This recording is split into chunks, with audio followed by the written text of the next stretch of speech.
Boa tarde, gente. Tudo bom? Sou o Daniel Esteves. Todo mundo estava aqui?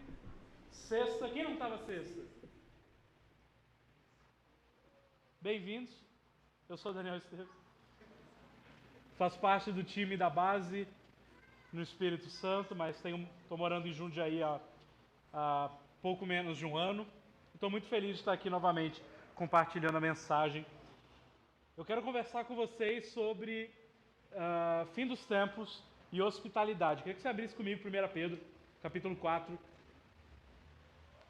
Assim como na pregação de sexta, vai ser uma pregação expositiva, então deixa aberto aí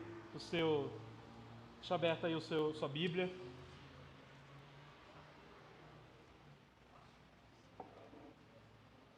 Primeira Pedro, capítulo 4, por favor.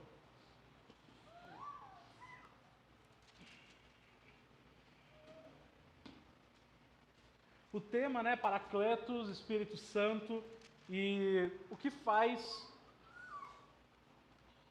uma pessoa cheia do Espírito Santo. Eu falei, na sexta-feira, sobre ser cheio do Espírito Santo à luz do fim dos tempos, o Consolador à luz do fim dos tempos, como ele nos ajuda a enfrentar os últimos dias. E hoje eu queria conversar com você sobre essa parada mais prática do fim dos tempos. É um assunto que eu tenho gostado bastante de conversar, é sobre praticidade. A gente aprende sobre o fim dos tempos muita coisa, anticristo, marca da besta, quando é o arrebatamento, tribulação, se é antes, se é depois. A gente aprende 1 milhão de coisas, mas parece que é só um estudo sem fundamento. Parece que só serve pra gente saber e ser mais legal que o nosso amiguinho, e saber mais que o nosso irmão. E sabe, cara, conhecimento sem visão, já dizia um cantor que eu gosto muito, conhecimento sem visão só te faz um burro convicto. E a gente não quer ser um burro convicto. A gente quer aprender de verdade e saber como aplicar de verdade aquilo que Deus tem colocado no nosso coração. Amém? Então vamos ler a palavra de Deus, 1 Pedro, capítulo 4, a gente lê a partir do 7. Eu vou ler do 7 ao 11, é rápido. Diz assim a palavra de Deus: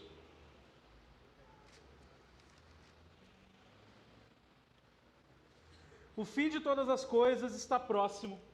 Portanto, sejam criteriosos e estejam em alerta. Olha só. Antes de tudo, em alerta em oração, antes de tudo, tende profundo amor uns para com os outros, porque o amor cobre um grande número de pecados. Sejam hospitaleiros uns para com os outros, sem murmuração. Até aqui. Sem reclamação, sem nos queixar, até aqui. Uma microfonia.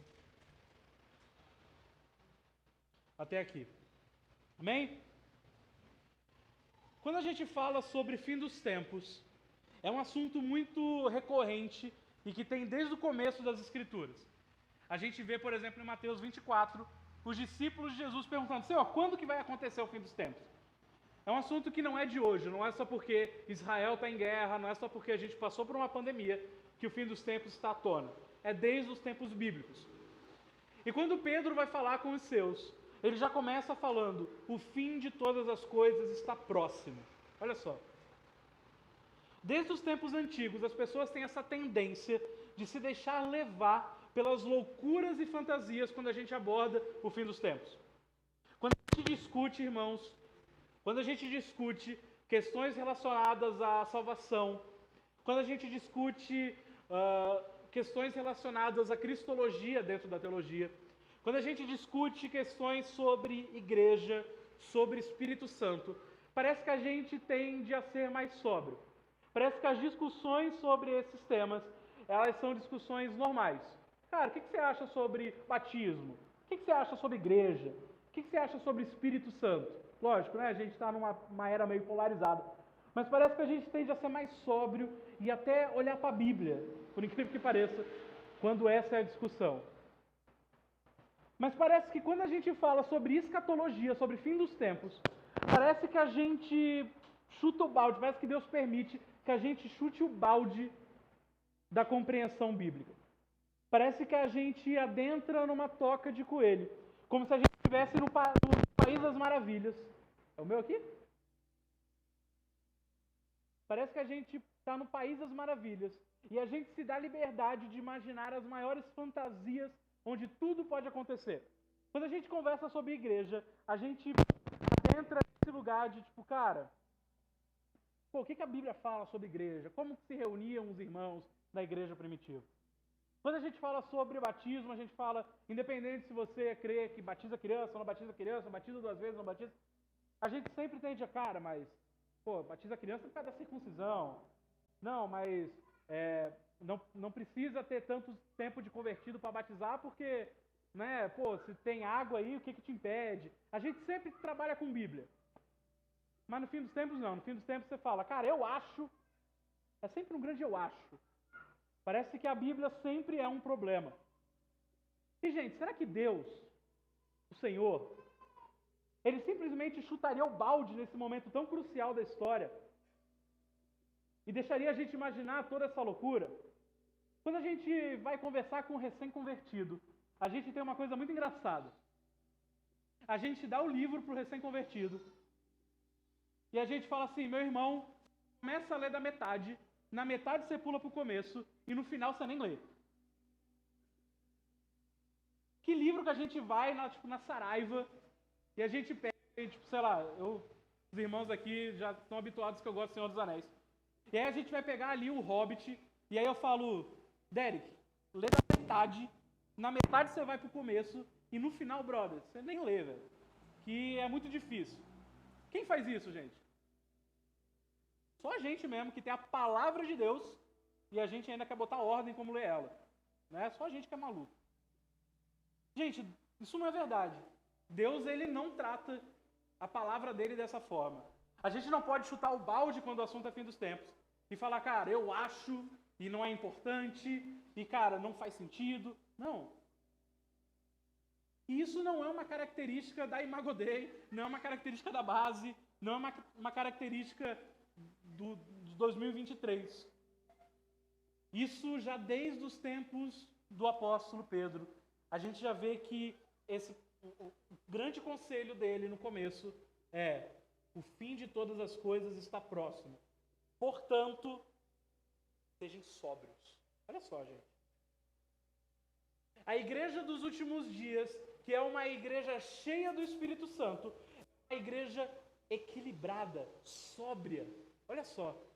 O fim de todas as coisas está próximo. Portanto, sejam sóbrios. Olha só, gente. Nunca é esse o conselho nosso, né? Gente, o fim de todas as coisas está próximo, portanto, orem por Israel. O fim de todas as coisas está próximo, portanto, estoquem comida. O fim de todas as coisas está próximo. Não, gente, o fim de todas as coisas está próximo, portanto, sejam equilibrados, sejam criteriosos. Eu falei isso na sexta-feira. Jesus em Mateus 24, quando os discípulos falam, cara, quando que o fim dos tempos vai acontecer e que sinal vai ter do fim dos tempos? Jesus fala, cuidado, para que ninguém vos engane. Então, gente, a característica da igreja equilibrada é uma característica de uma igreja vigilante, uma igreja consciente. Ela não é pega de surpresa e ela não é enganada, não porque ela viu o vídeo do YouTube, vai legal, assistiu o podcast do Inteligência Limitada com o cara mais maluco da história, aí você fala, caraca, agora sim. Como que eu me preparo para o fim dos tempos? Cara, você tem que dar sorte de encontrar o maluco que está falando a coisa certa. Não. Você tem que ser criterioso, sábio. Você tem que ser equilibrado. Estão entendendo, gente? E essa sobriedade aparece aqui no texto. Vamos ler novamente o primeiro versículo que eu li, versículo 7. Tende bom senso, estais alerta em oração. A sobriedade do fim dos tempos é uma sobriedade diretamente ligada a esse lugar de oração. Uma igreja que ora é uma igreja concentrada na voz de Deus. E por isso ela não ouve mais as muitas vozes que estão adiante, mas é uma igreja concentrada na voz do Senhor. Daniel, como que eu entendo sobre o fim dos tempos? Não vendo vídeo de loucura, não simplesmente fazendo os cursos da base, não, concentrando na voz do Senhor. Senhor, como? Quando? Me ajuda, me prepara.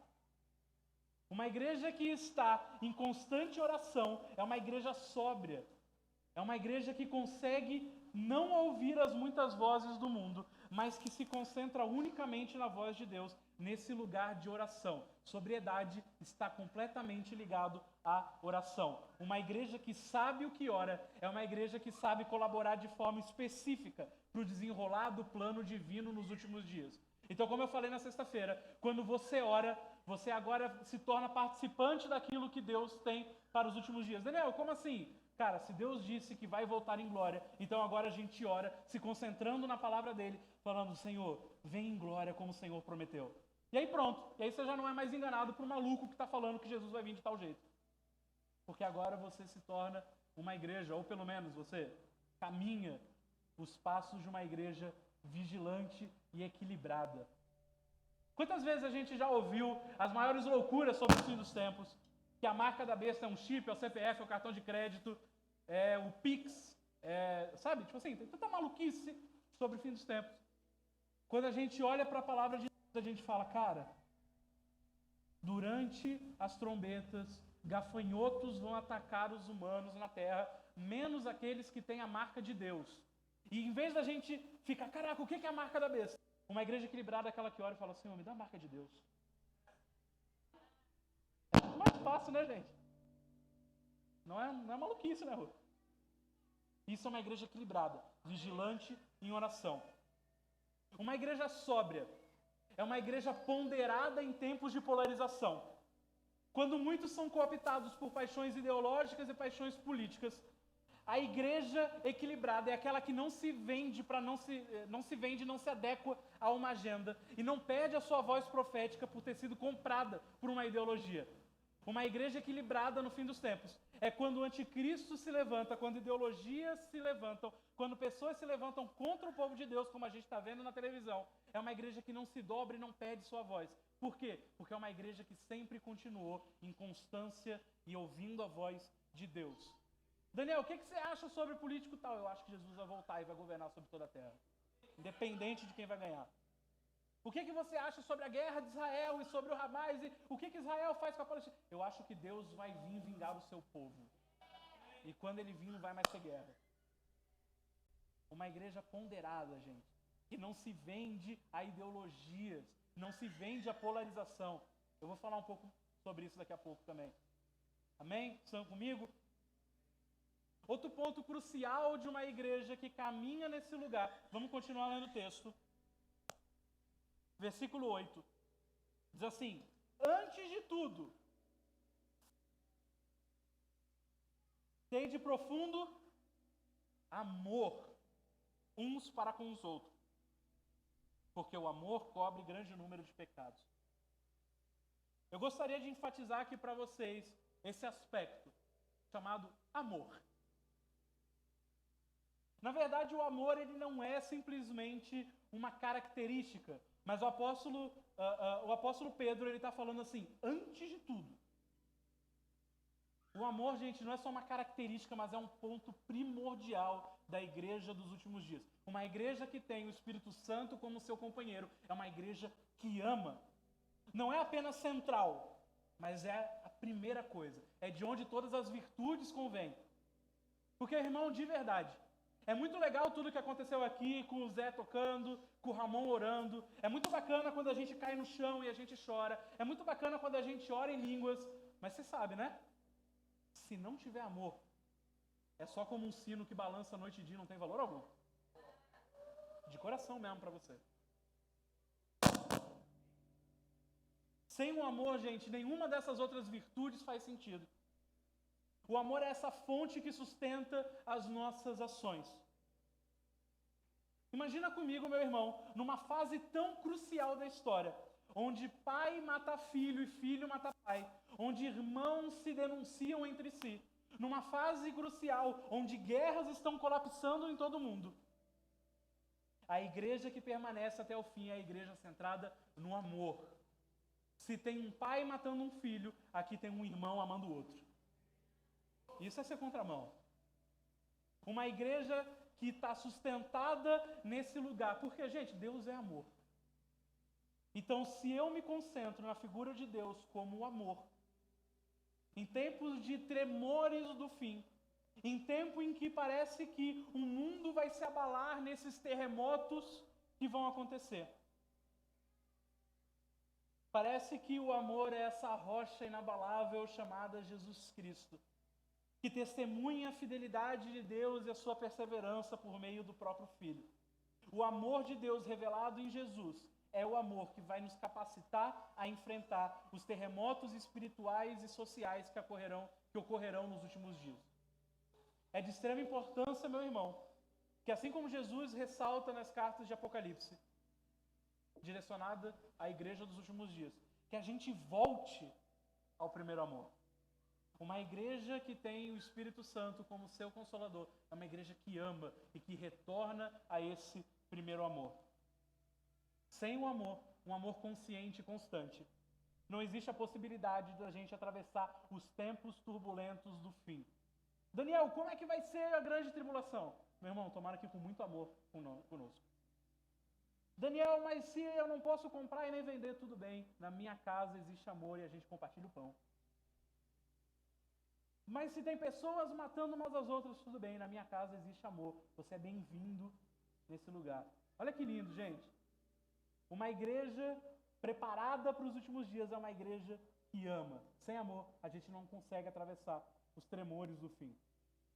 Jesus, em Mateus 24, ele vai falar sobre um aspecto chamado o amor de muitos se esfriará.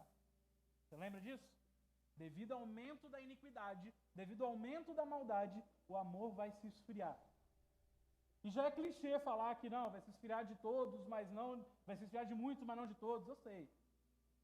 Mas talvez você tenha preciso prestar atenção numa coisa. Se esfriou porque um dia foi ardente.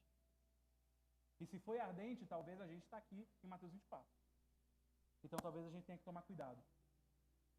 Não é só porque a gente ama hoje que a gente vai amar amanhã. Então, meu irmão, presta atenção numa coisa. Uma igreja dos últimos dias é a que volta para o primeiro amor. Porque mesmo quando o amor está aceso, um dia ele pode apagar. Então, continua exercitando essa característica para que você não seja o exemplo que Jesus citou. Eu estou muito feliz que eu estou bebendo um tererê. Existe, gente, um remanescente. Uma igreja remanescente que persevera nesse grande amor. Existe uma igreja dos últimos dias que o Senhor está preparando para isso. Quando a gente tem esse amor fervoroso, quando a gente se coloca nesse lugar de paixão por Jesus, a gente não pode nunca deixar de vigiar e falar, cara, esse é o caminho correto. No que está fundamentado o seu amor, meu irmão? Foi aquilo que eu falei sexta-feira. Será que a gente tem um espírito pelo espírito só porque é legal bater cabeça? Será que a gente tem um amor pelo amor só porque é legal chorar no culto? Ou será que o nosso amor está totalmente fundamentado nessa rocha inabalável, que é Deus? Assim como aconteceu com a igreja de Éfeso, que já experimentou o primeiro amor, nós também podemos cair nessa armadilha. Então, irmão, cuidado. Tome cuidado para que você não caia na mesma mesmice que a igreja de Éfeso caiu. E aí a gente fala, não, mas vamos voltar para o primeiro amor de quando? Volte ao amor fervoroso, meu irmão. Seja constante em fervor. Não se deixe apagar hoje para não ser aqueles que morrerão no futuro.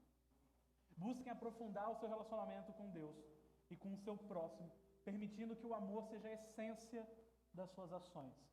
Permitindo que o amor seja essa rocha inabalável na qual a igreja do Senhor se coloca. Sejamos uma igreja dos últimos dias, que permanece firme no amor que é Deus, testemunhando a fidelidade de Jesus Cristo em meio aos abalos e às tribulações. Ora, se o nosso Senhor, mesmo em meio ao momento mais difícil de sua vida, teve um amor para com o seu traidor, quem somos nós? Será que esse não é o nosso maior exemplo? Olhar aqueles que nos traem, que não estão conosco, e olhar para eles com amor, porque a mesa do Senhor não tem isso, gente. Talvez na sua tenha, na de Jesus não. Amém? Vamos continuar.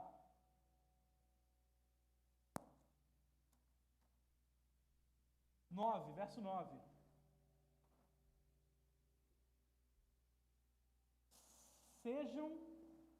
hospitaleiros uns para com os outros, sem murmurar. É aqui que eu quero entrar com você de verdade, tá? O sem murmurar é muito difícil, eu concordo. Às vezes é muito difícil a gente se colocar nesse lugar de hospitalidade. E cara, de coração, eu acho que é um assunto pouco falado. À medida que a gente examina a história, a gente vai perceber que a hospitalidade, além de um simples ato de cortesia, um simples ato de generosidade, a hospitalidade revela aspectos profundos do plano redentor de Deus e aponta para um futuro glorioso do fim dos tempos e da escatologia. Quando a gente mergulha, gente, nas páginas sagradas das Escrituras, a gente é envolvido por um padrão divino de acolhimento que permeia toda a humanidade. A Igreja do Ocidente é uma igreja que ela perde essa conexão vital entre mesa e discipulado. A mesa, pra gente, a Igreja do Ocidente, a Igreja do Ocidente é nós, tá? A mesa para a Igreja do Ocidente, normalmente é o que a gente faz antes, depois ou nos intervalos das nossas reuniões. Quantas vezes a gente já falou, pô, chega antes para a gente ter um momento de mesa. Pô, vem aqui em casa para a gente ter um momento de mesa antes de ir pro culto. Cara, depois no final, vamos ali no 99 comer um hambúrguer. Irado, inclusive. Mas vamos ali no 99 comer um hambúrguer para a gente ter um tempo de mesa. Quando mesa, na verdade, é aquilo que deveria ser durante os momentos cruciais. A hospitalidade de Deus, ela não deve ser ocasional.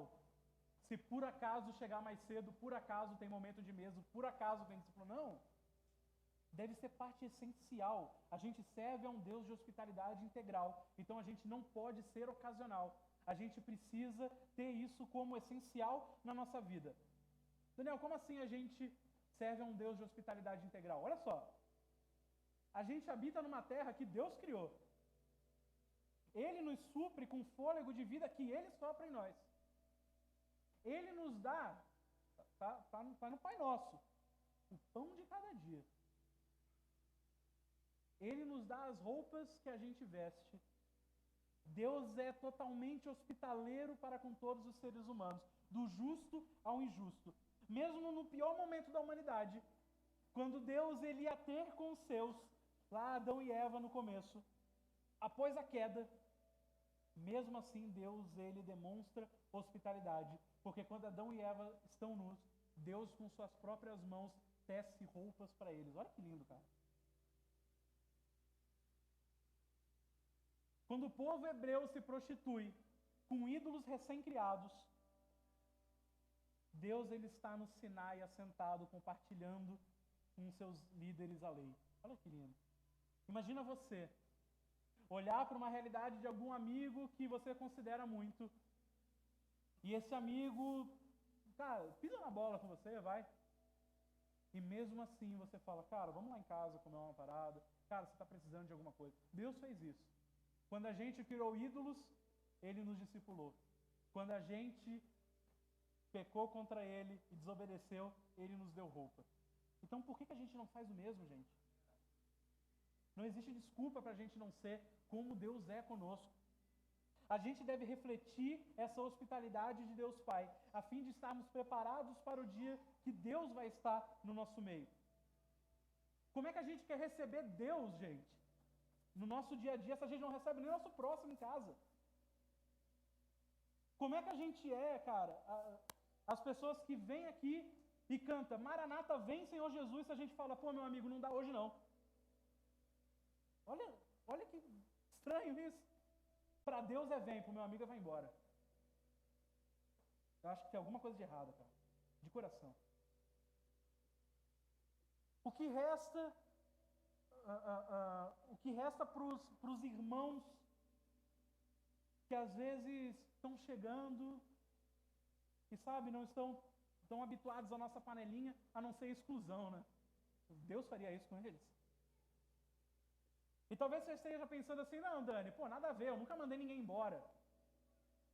Pois é, meu irmão. Mas assim como a boca fala aquilo que não tem no coração, Às vezes você até recebe o cara na sua casa falando bem assim, nossa, agora que o irmão foi chegar. Nossa, eu queria tanto que esse cara fosse embora. Meu Deus, eu não vejo a hora de ter meu tempo só. Olha que hipocrisia, né?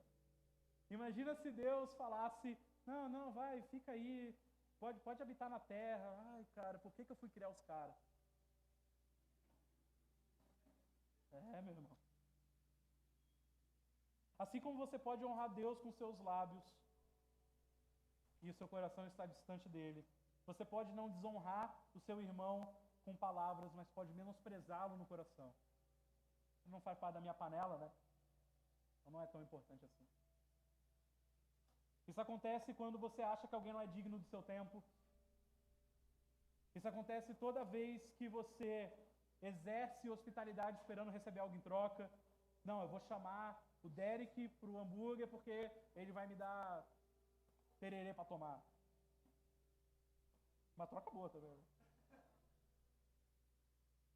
Toda vez que a gente faz querendo receber algo em troca, achando que o irmão é aquele que debita por nós, eu vou fazer porque eu vou ter um saldo com ele. Isso é falta de hospitalidade, isso é pecado, gente. Toda vez que a gente murmura por falta de gratidão, pô, deu um presente, o cara nem postou. Agora tem essa, né? A rede social nos dá uma falta de gratidão enorme, né? Nem me seguiu de volta. Ou pior ainda, gente, quando a gente mina a nossa comunidade reclamando daquilo que é oferecido para você.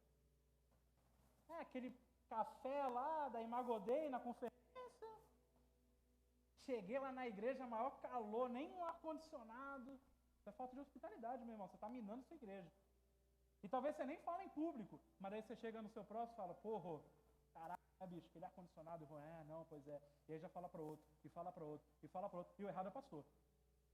Isso é pecado, gente. Seja grato àquilo que Deus te dá. Tem irmãos, nesse momento, num calor muito pior que o nosso. E tipo assim, eles não podem nem abrir a janela. Vai por mim. Quando Jesus ele envia os 70 para anunciar o reino de Deus, ele estabelece a hospitalidade como critério para a garantia da sua graça sobre as cidades que o recebessem bem. Você lembra disso? Se a pessoa não te recebe bem, cara, bate as roupas aí, bate o sapato e vai embora. Olha isso. Olha que importante que é receber bem e saber ser hospitaleiro. Se a falta de hospitalidade é passivo de juízo mais severo, como aconteceu com Sodoma e com Gomorra, imagina com os de Deus. Se até com os caras que nem precisava ter padrão, já foi feito o que foi feito quando não recebeu o povo de Deus. Imagina conosco, quando a gente não se dá ao luxo de ter o próximo com a gente. Foi muito legal aquilo que o Web falou ontem, quando acabou o culto. Falou, gente, amanhã almoça aí com um irmão. De coração, quantos irmãos você chamou para almoçar na sua casa hoje? E o pastor mandou, hein?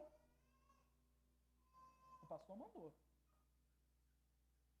Qual foi a última vez que você falou, cara, eu vou fazer uma janta bacana pro meu irmão? Na moral, vou preparar minha casa. Porque a hospitalidade pra gente é a casa tá arrumada, né? A hospitalidade pra gente é a casa tá arrumada. Se a casa tá cheirosa, tá tudo bem. E aí a gente se coloca nesse padrão de hospitalidade de, ai meu Deus, o irmão tá vindo, arruma a casa. Gente, de coração. A igreja do Ocidente, o povo do Oriente, não se preocupa tanto com a casa bem arrumada, mas o quanto que você pode oferecer ao outro. Eu trabalho numa instituição que cuida de afegãos refugiados no Brasil. Se você não sabe, provavelmente você não sabe, mas eu trabalho com uma instituição que, há um ano atrás, um ano e meio atrás, aconteceu uma coisa terrível no Afeganistão. O Talibã tomou o poder. E muitas pessoas tiveram que fugir de lá. E o Brasil foi um dos únicos países que abriu refúgio para eles. Então agora, nesse exato momento, deve ter, umas 50 famílias morando no aeroporto. Esperando liberação. E, família é família mesmo. É criança de colo dormindo no aeroporto. Esperando liberação do governo para poder vir e entrar de vez no país. Eles não falam a língua, eles não têm emprego, nada que eles têm vale, eles perderam tudo, eles não têm nem para onde voltar. Eu estou morando em Jundiaí, mas eu tenho para onde voltar. Se tudo der errado, eu ligo para minha mãe e falo, mãe, tudo bom? Seguinte, estou voltando, tá? Posso ficar um mesinho aí só até conseguir um lugar para alugar? Eles não podem fazer isso, eles perderam tudo. E é muito legal que quando a gente vai na casa deles, tem um cara lá, o Jamal, ele é muçulmano, advogado, 2 filhos e a esposa está grávida. E quando a gente vai lá na casa do Jamal, a gente chega e ele vai até a porta, ele abre a porta e ele tira o nosso tênis. Mas, meu irmão, não estou falando tipo assim, ele pega o nosso tênis, ele faz isso daqui, ó. E ele tira o seu tênis. E aí ele senta no chão para que você sente no sofá. E aí a esposa dele bota o véu e vai fazer um chá. E eu tenho até meu macetezinho para parar de tomar chá. Porque é muito chá. E aí ela assa um pão. E aí não tem nem mesa. Que para muitos já é loucura. Não tem nem mesa. Mas a gente come um pão, toma um chá e conversa da vida. E meu irmão, de coração, não sei se a casa dele está desarrumada ou não. Sei que eu sou muito bem recebido e ele me ama de verdade. E não é porque eu ajudo ele na instituição. Porque quando eu levo irmãos que vão lá me visitar em Jundiaí, ele o trata do mesmo jeito, mesmo nem sabendo o nome do cara. Ah, o Jamal é muito legal. Não é, gente. É o Oriente que é assim. É um padrão de hospitalidade que talvez a gente nunca vai ter. Eu, de coração, não consigo me imaginar 1% próximo da hospitalidade do Jamal. E quando a gente olha para esse cenário do fim dos tempos, em que o Oriente Médio vai colapsar, a pergunta que fica é, como você recebe alguém na sua casa, meu irmão? E se essa guerra que está rolando hoje em Israel faz com que muitos judeus tenham que vir para o Brasil, você está preparado para receber eles? Você está preparado para abraçar uma família que perdeu tudo? Ou você está preocupado se tua casa está cheirosa? Quantas vezes nós não nos colocamos nesse lugar de achar que hospitalidade é apenas ser legal e apenas, como eu falei, arrumar a casa? E qual foi a última vez que você preparou um bom café, uma boa janta, um bom almoço para o seu irmão? Quando é que foi a última vez que você mandou mensagem no grupo da igreja e falou assim, aí galera, bora, hoje o almoço é na minha casa. E pior, quando é que foi a última vez que você leu uma mensagem dessa e você foi? Quando é que foi a última vez que você foi a pessoa que tanto deu hospitalidade quanto recebeu hospitalidade? Hospitalidade, gente, é padrão divino. Deus, ele se importa como você recebe seu irmão. Que ele é seu irmão, não é seu cachorro. Isso é importante, porque a casinha do cachorro está sempre limpa. Esse é o problema, a nossa casa também para receber o outro. Isso é importante. Quando a gente fala nesse cenário apocalíptico, a gente está se referindo a um momento de extrema vulnerabilidade social, econômica e física. É um momento em que a hospitalidade se torna um dos maiores meios de anunciar o Evangelho e de fazer com que o próximo veja Jesus no nosso meio. Quando que eu ia imaginar que eu ia estar pregando o Evangelho para uma família de afegãos, gente? Se não fosse quando eu falei, cara, minha casa pode ser, rola. Num cenário apocalíptico onde aquilo que eu falei, onde pais matam filhos, onde irmãos assassinam irmãos. Como é que a gente vai ser esses que abrem as portas para os de fora? Quando é que foi a última vez que você mostrou Jesus na sua vida para um cara que nem cristão é? Ou você é um maluco do ônibus que entra no ônibus e fica pregando lá enchendo o saco dos outros? Não. Hospitalidade. Cara, você não é crente? Pô, vai lá em casa. Não é esse o critério, né? O cara não é crente lá na sua casa. Não. Assim, você tem um brother aí no seu trabalho que não é crente, cara, vai lá em casa. E aí você recebe bem esse irmão, esse futuro irmão. E aí você trata bem, e aí você ri, e aí você brinca. E aí você fala, e aí você aconselha, e aí você escuta. E aí nesse momento que tipo assim, cara, que bacana. Mano, tem uma galera, tem uns malucos lá na Imagodei que é todo mundo igual. Todo mundo trata o outro desse jeito. A gente é família. Olha que lindo, cara. E eu fico muito feliz. Eu recebi um testemunho ontem de uma pessoa que começou a chorar quando entrou nessa igreja pela primeira vez. Por causa da família que é. Isso é muito lindo, continue assim, parabéns. Estou falando isso realmente como um incentivo, continue sendo família. Isso é muito lindo, de coração. Mas seja também com os de fora. Saiba ser hospitaleiro em momentos difíceis. E aqui, gente, estou falando momentos difíceis mesmo. Quando é que foi a última vez que você abriu a sua porta? Quando é que foi a última vez que você abriu o seu coração para um homossexual, para um transexual? Ou você acha que Jesus vai aparecer na frente dele do nada? Você acha que ele vai aparecer aqui na igreja porque sim? Quando é que foi a última vez que você foi num vulnerável e apresentou mais do que dinheiro, mas apresentou Jesus para ele?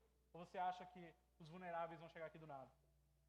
Quando é que foi a última vez que você foi hospitaleiro para ser um reflexo do Deus vivo? Quando as coisas estiverem difíceis, gente, quando o fim dos tempos estiver batendo a porta, talvez não haja tempo da gente fazer curso, mentoria, talvez não tenha tempo da gente explicar detalhadamente as linhas escatológicas e, cara, a primeira trombeta, porque só vai ter tempo da gente estender a mão para o próximo. Só vai ter tempo da gente servir às mesas. Assim como Jesus fez com os discípulos a caminho de Emaús. E ele só foi reconhecido não quando ele explicava sobre ele mesmo nos profetas. Você lembra disso? Ele caminha com os caras e os caras estão lá tipo, quase falando mal dele. Pô, cara, acreditamos no homem. Ah, foi tudo em vão. Deu em nada. E aí Jesus ele escuta aquilo e ele começa a ensinar. Não, é porque nos profetas foi dito isso. E não sabiam que era Jesus, até que sentou na mesa e partiu o pão. Talvez a melhor forma de Jesus ser revelado na vida do seu próximo é após uma pregação do Evangelho ser partido o pão de forma hospitaleira e honesta. O contexto da igreja dos últimos dias é um contexto em que o amor se esfria, pais odeiam filhos. É um cenário onde, mais do que nunca, pessoas precisarão de novos lares. Gente, é um rompimento do padrão ideal de família cristã ocidental. Isso é um choque para muita gente. A gente fala da família tradicional cristã brasileira, sei lá como é que é o nome. Mas é um momento de rompimento de pai, mãe e filhos biológicos. É onde a gente começa a abraçar um modelo idealizado pela Escritura, onde servos se tornam filhos, onde refugiados se tornam irmãos, onde prisioneiros se tornam pais e onde viúvas, gente, se tornam mães. Esse é o padrão bíblico das Escrituras. É um novo paradigma de uma adoção mútua. E se a gente não começa a refletir agora, a gente não vai ter a compreensão para viver e praticar isso nos últimos dias. Qual foi a última vez que um refugiado se tornou um irmão e que uma viúva se tornou uma mãe na sua vida? Esse é o padrão bíblico, gente. Esse é o padrão bíblico. A igreja dos últimos dias é uma igreja que acolhe os desamparados, que alimenta os famintos, que veste os nus e serve os cansados. É uma igreja de bons samaritanos mais do que exímios levitas e exímios mestres. Deus ele nos dá esse dom da hospitalidade como uma expressão de amor e de cuidado mútuo. Ao criar o mundo, Deus estabelece um exemplo supremo de acolhimento ao nos receber na sua maravilhosa criação e dando um lar para a humanidade. Porque antes de tudo, gente, enquanto a gente pratica a hospitalidade, a gente não pode esquecer que, em última instância, somos peregrinos nessa terra e adotados por um Deus Pai de uma promessa que Ele virá. Agora somos como filhos do amado. Olha que lindo. Mais do que pessoas que falam legal e gesticulam legal, mais do que um cara que toca bem no culto, somos filhos, bons samaritanos, pessoas que abraçam e servem às mesas e ao próximo. A hospitalidade então se torna uma preparação para a eternidade, para que a gente possa viver o reino de Deus aqui e agora. Você acha que o reino de Deus é o que você faz? O reino de Deus é um reino de irmãos, amigos, mais do que simplesmente brothers, mais que amigos, friends, mais que amigos. Uma igreja maior, um padrão maior, o reino de Deus é um padrão maior do que simplesmente o vir ao domingo, é um padrão maior do que simplesmente o comer um hambúrguer maneiro no final do culto, é um padrão maior do que apenas ser um cara legal. O padrão do reino de Deus é família. Quando é que você viveu família pela última vez? Mais do que no culto de domingo. É esse padrão de que nós somos peregrinos. E se somos peregrinos de uma terra que não é nossa, quem nos deu onde nós moramos? E se Deus nos dá o que somos, o que impede de nós darmos o que temos? Se nada é nosso, tudo provém dele. Então agora aquilo que é meu não é mais meu, mas é de compartilhar com o meu irmão. Porque Deus não é um Deus apenas horizontal, apenas vertical, mas é também horizontal. Eu amo o Senhor e mostro no próximo. Esse é o padrão no fim dos tempos, gente. Mais do que besta e marcas e chip e essas coisas legais. Mas um padrão de acolhimento. Deus, vem morar comigo. Vem morar no nosso meio. Quando a gente olha para o julgamento final, a gente vê Jesus falando, cara, tive fome e me deste de comer, tive sede e me deste de beber, estive nu e me vestiste. Mas Senhor, quando? Cara, quando você fez para os menores, quando você fez para os pequenos. Parece que o padrão bíblico da eternidade é o padrão da servidão. Servir. Como é que eu posso adentrar o reino de Deus? Vestindo os nus, dando comida aos que têm fome e bebida aos que têm sede. Que Deus nos ajude, meus irmãos. Que Deus nos ajude a sermos hospitaleiros e amar o nosso próximo como a nós mesmos. Que Ele nos ajude a refletir a natureza generosa de Deus em nossas vidas. E que Ele nos ajude na nossa hospitalidade, que ela seja luz, e luz brilhante no mundo escuro, apontando para um amor e para uma esperança redentora do nosso Senhor Jesus Cristo. Que nossas casas sejam refúgio de acolhimento, onde o amor de Cristo seja compartilhado de maneira prática e tangível. Vamos orar. Pai, eu oro para que esse aspecto redentor do amor ao próximo seja uma verdade no meu coração. Senhor, que eu possa abrir o meu coração e a minha casa para o próximo. Que nos últimos dias minha casa seja lugar de refúgio. Que nos últimos dias a minha família seja uma família aberta para com aquele que não tem. Que eu possa abraçar aquele que não recebe mais amor. Que eu possa amar aquele que nunca foi amado. Que aqueles que perderam tudo agora encontrem tudo no seu amor através da minha vida e da minha casa. Pai, me ajuda a ser hospitaleiro hoje e agora. Me ajuda a ser mais do que simples aparência. Que o padrão de hospitalidade não seja uma casa bonita, mas uma mesa cheia. Que amar ao meu próximo seja mais do que simples sofismas, mas que o amor pelo meu irmão e pela minha comunidade seja essa peça fundamental do seu plano. Pai, que a Imago Dei seja essa igreja firmada no seu amor e na sua hospitalidade. Que nós aqui possamos ser famílias para os que não têm, pais para os órfãos,